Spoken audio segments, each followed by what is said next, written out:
when you hear from people talking about how this has nothing to do with NATO, the war in Ukraine, and they talk about how countries join NATO because they want to. These are some of the talking points you hear. I would ask them to revisit the process that accompanied the NATO membership in Montenegro and in Macedonia.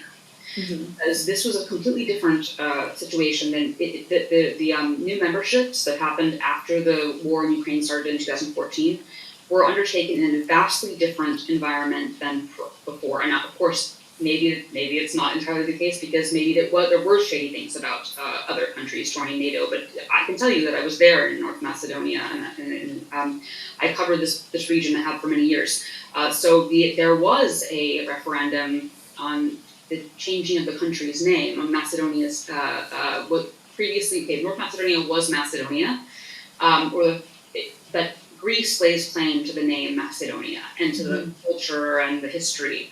And so this was a huge sticking point for Greece, and they had been therefore blocking accession of Macedonia to NATO for many years, for decades. And so so there was a referendum, and the text of the referendum was something like, do you support, I'm not going to try to reproduce the actual text of it, but basically, do you support changing the name of the country for Euro-Atlantic membership? Just through Euro-Atlantic institutions, which means basically NATO, right? Yeah. Euro-Atlantic. So it was mass boycotted overwhelmingly. I think they felt like double-digit percentage points lower than required by the Constitution to become viable, to be a legal result.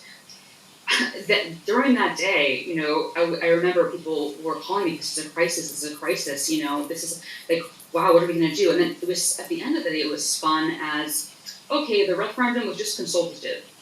This is actually a victory because of the whatever 20, 30% of people who put up, like 90% of them supported it. Of course, this is a very kind of small, liberal NGO the very vehemently kind of pro-Western, very, very kind of like pro-EU crowd that tends to be kind of more higher earners, have more links to the West. They were overwhelmingly for it. So it was spun, this mass boycott was spun as a victory. And even according to their own constitution, it was not valid. It was not a valid result. They joined NATO.